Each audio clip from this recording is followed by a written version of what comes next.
Hey guys, my name's Tom, and if you haven't seen my channel before, I do audio post-production tutorials for Pro Tools and recently started doing them for DaVinci Resolve. So I'd like to actually talk to you guys about comparing those two softwares because I really think with all the changes in the industry, for Pro Tools users, it's really smart to learn DaVinci Resolve. And the reason I think that is I really believe that we as an industry, post-production, are headed towards a unified workflow, meaning that everybody is working in the same software. And as much as it pains me to swallow that pill, I just think that's where things are going. With the shortened schedules for picture edit and sound edit and mix, and then also the decreased budgets and just decreased amount of work after the streaming boom post-COVID, it's really going to be smart if you're a sound editor or sound designer or re-recording mixer or ADR recordist, Foley, whatever, like whatever you're doing in audio post, I think it's wise to learn some kind of NLE. And I really think DaVinci Resolve is going to be the winning horse in the race because there's DaVinci, then you've got Premiere, and you've got Avid, sort of, and Final Cut is like way at the back, but whatever. Consider all of them. And I'll tell you why I think DaVinci is kind of, it's what I'm putting my money on as far as where things are headed. So we are going to compare these two softwares, Avid Pro Tools and DaVinci Resolve / Fairlight. So we're going to go through some basic, very obvious differences like price. DaVinci has a free version for $0, and then they have the studio version, which is a one-time $300 USD purchase. So $300 and you've got it for hopefully for life, but they might charge more eventually. But basically you buy once, cry once.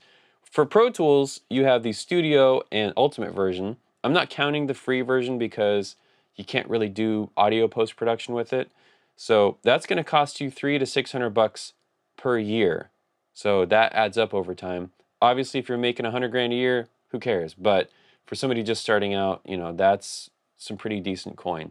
Track count, somewhat similar.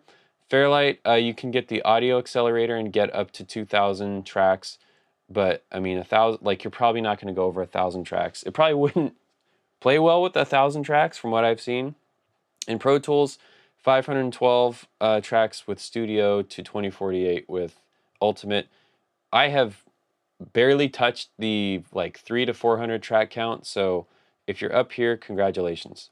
For busing, DaVinci has its Flex Bus system, which is really, I haven't really scratched the surface of it. I'm still treating the busing in Fairlight kind of like Pro Tools. And Pro Tools is very straightforward. It's basically like a digital patch bay. And I believe Fairlight's the same, but it just has more flexibility from what I've seen. I could be totally wrong on that.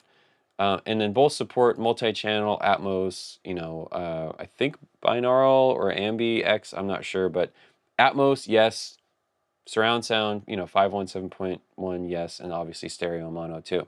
So those are the obvious, like super, you could just go to their website here and kind of check and see what they talk about in their like top couple pages of this stuff. So now we're going to get to the very interesting part, which is the rapid development of specialized tools, including artificial intelligence tools that that DaVinci is kind of pursuing right now. I'm not sure Avid is going to go down this track with Pro Tools because they have Media Composer for picture editors and they have Pro Tools for sound guys and gals. So they are going to want to differentiate their products. They've already got some transcription stuff for Media Composer, and I'm not sure they're going to want to mix those two worlds. But like I said, unified process, audio and video happening at the same time when it gets to post-production, you're going to want to have everything under one umbrella. So integration is going to be key, and let me just show you kind of some of this stuff. So included dialogue tools. I kind of tried to break this out into different food groups, dialogue, ADR, sound effects, and Foley, and there's some plugins, which this should probably be up here. So yeah, there's 25 plugins that come with Fairlight. There's 110 to 130 that come with Pro Tools.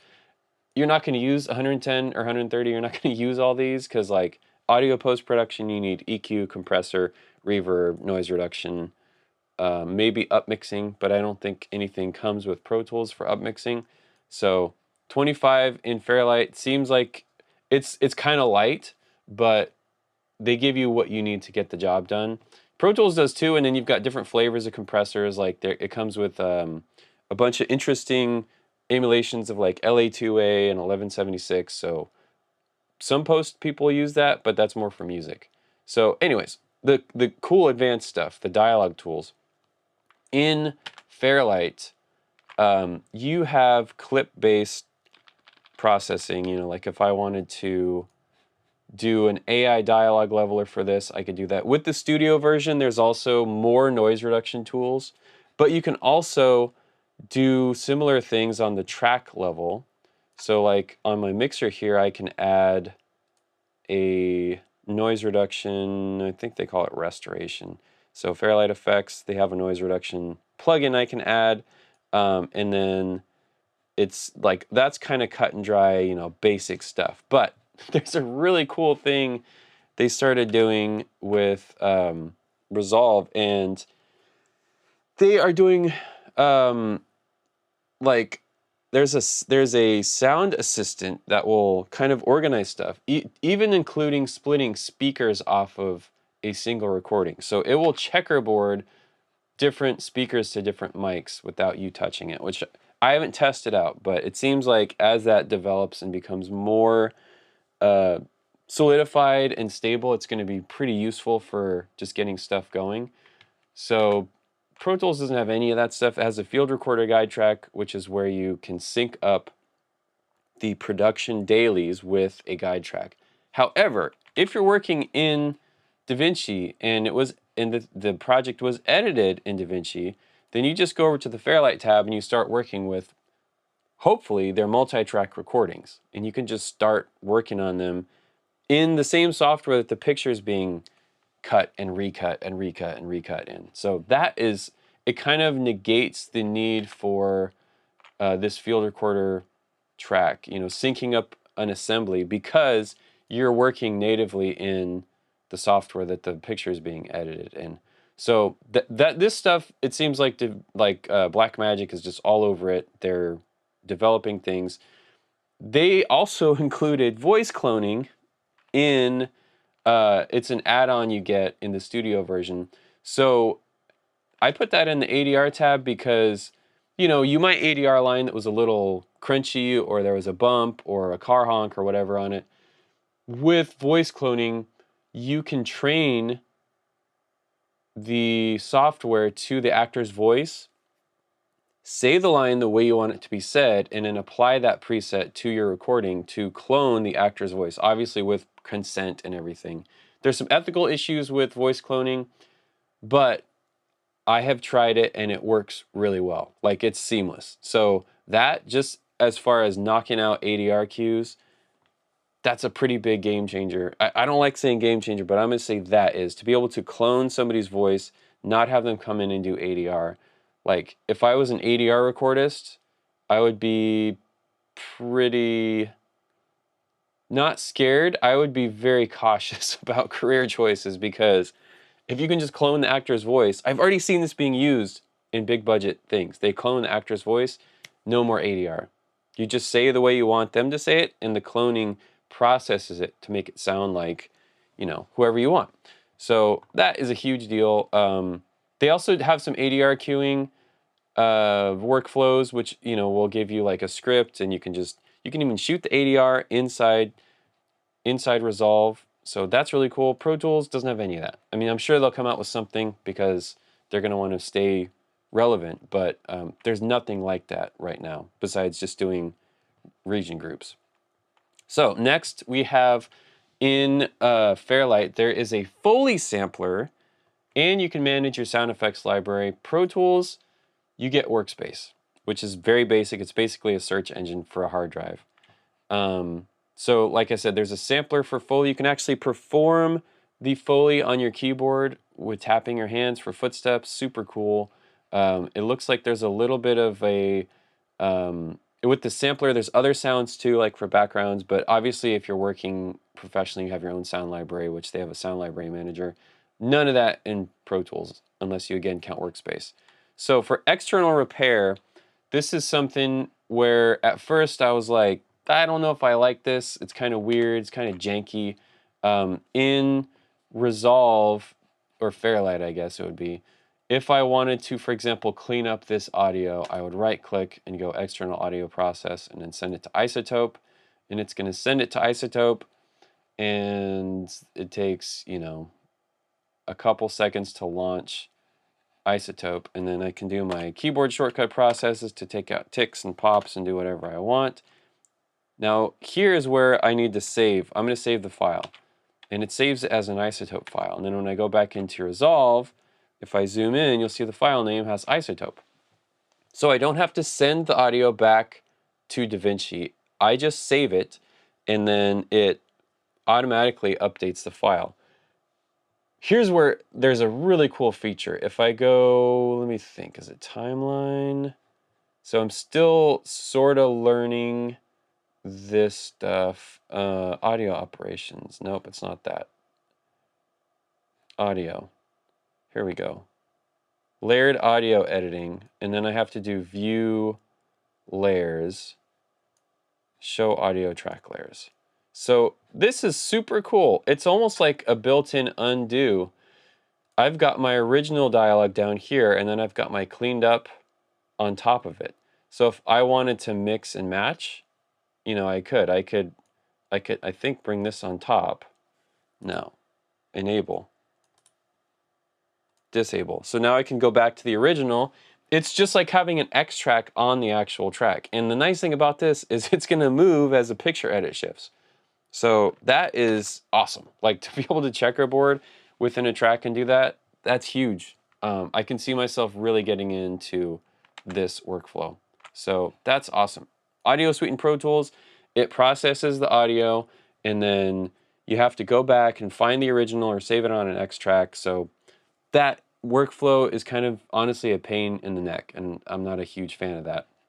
So these are all kind of like in the same category of like specialized tools for audio post-production, and you can see Fairlight is just whipping Pro Tools on this. Like, maybe the plugins, sure, like, yeah, if you want to have 80 plugins that don't do very good, then yeah, go for Pro Tools. But yeah, Fairlight, as far as all this new stuff like voice cloning, ADR queuing, Foley sampler, all that, like, it's just beating on Pro Tools. So that is, to me, it's huge. And it's letting me know that learning this software is really smart for me, and it's probably going to be smart for you if you're just used to working in Pro Tools, because I think in 5 years, we might have to be working in Fairlight if we want to stay working in audio post-production.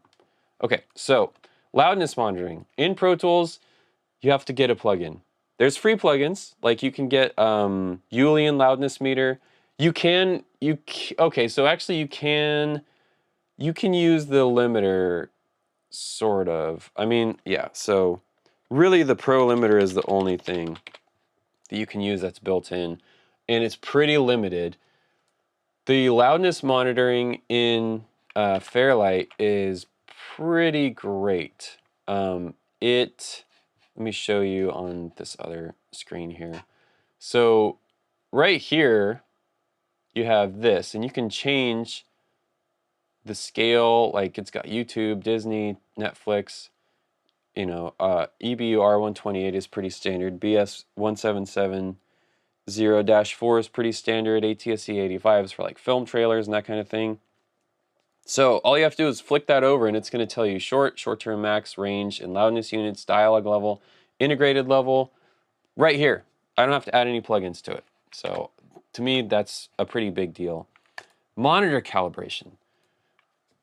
The studio version of Fairlight has a B-chain monitor calibration, which is something that an interface would have, like my Audient Aurea has that. But to have it in the software is pretty amazing. Pro Tools does not have that at all. There's no monitor calibration in Pro Tools.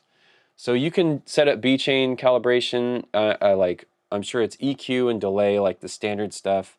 So that's a pretty big check mark for Resolve. Control surface, Huey, and there's a Fairlight control surface you can get for Fairlight. I have not touched those. I have no idea about them. For Pro Tools, you've got Huey and Yukon. I've had both. I have a Yukon controller now. It's really well integrated with Pro Tools. So I'd say on this, they're kind of tied. Hardware, same. They both have proprietary and native. You know, you can use third-party hardware with either of these. Stability is one where I say Pro Tools beats Fairlight. I haven't felt like when I've been working in Fairlight that it has been rock solid and quick, like snappy. Pro Tools is snappy, it's fast. And that is something that Blackmagic is going to have to address. And I know they've tried with V20, but it still feels a little bit slow. So if Blackmagic can get Fairlight to be as snappy as Pro Tools and feel quick, you know, it feels like a professional tool that is reliable, it's solid, it doesn't beach ball, it's snappy, it's responsive, like all the things that when you work with something for 8 to 10 hours a day makes you a good sound editor or sound mixer and make you feel fast and make you feel like I can rely on the software for my livelihood.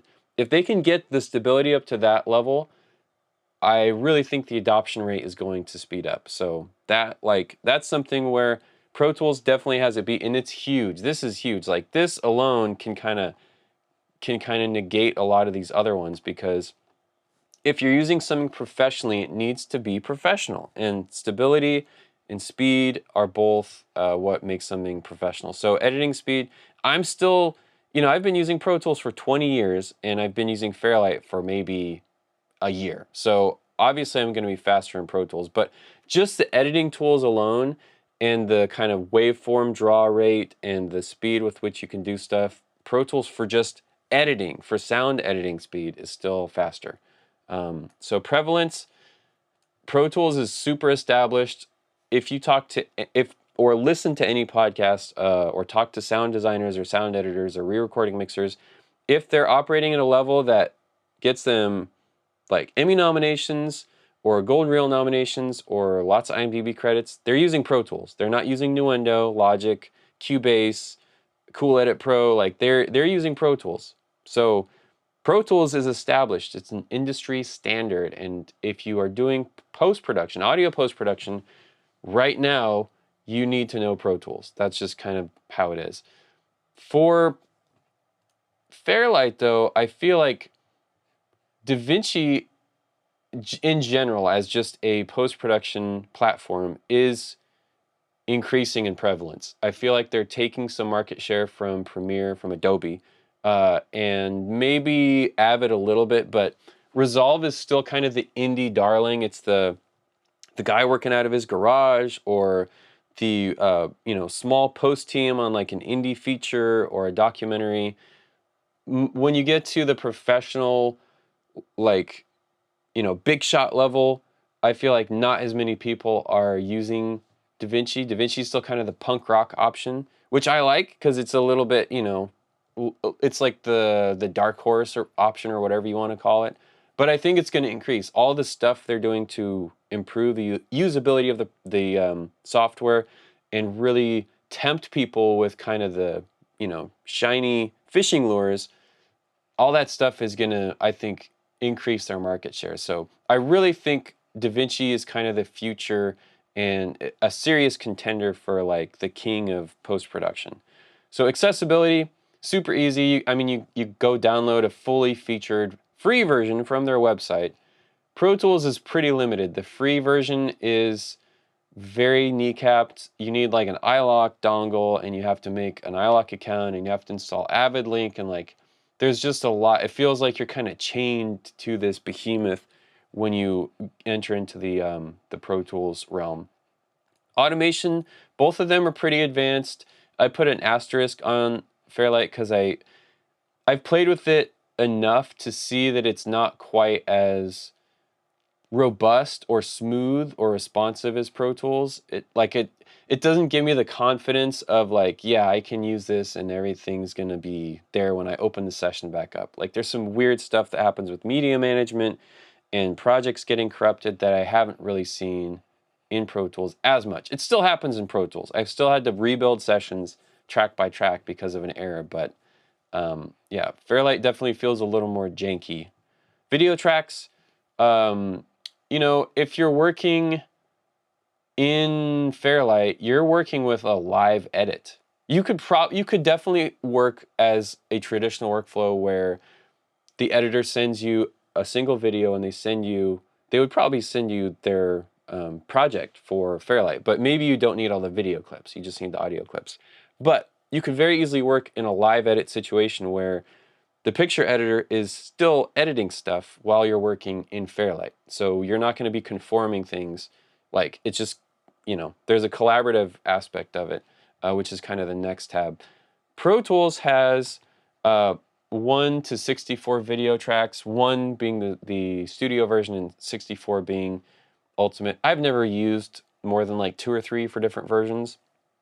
In the video engine in Pro Tools, that's something I should add. That is something I should add, the video engine. Oh my goodness. You'll see countless memes about the Pro Tools video engine, and yeah, it's not fun. It is not fun to deal with the Pro Tools, the Avid video engine. There's constant errors, and it doesn't like some things, and yeah, it's bad.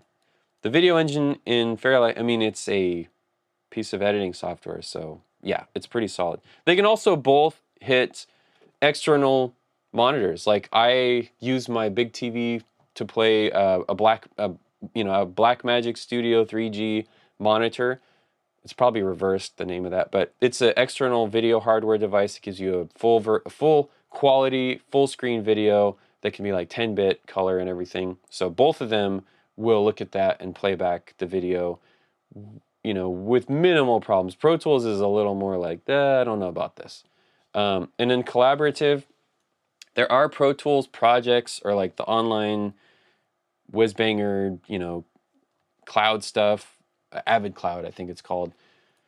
But DaVinci definitely has it beat here with its multi-user setup, where like the colorist can work while the picture editor works, while the sound effects editor works, while the dialogue editor works. Like, you could have everybody working at the same time while the picture edit is still sort of taking shape. Obviously, you're not going to want to start doing audio post with a rough cut, but once you get to like the fine cut, the producer's cut, the director cut, sure, we're already starting in Pro Tools to work on director's cuts and producer's cuts before the locked cut, which it might be locked cut version 12, but we start on a TV show working when picture edit is like pretty close to being done.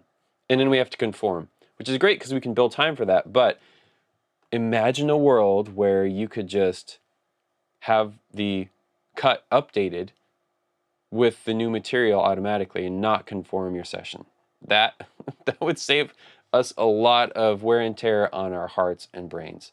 So yeah, that to me, really, like, I'm gonna get used to looking at this and looking at this over the next 6 months, because, you know, post-production in general is very slow right now. Production is very slow right now.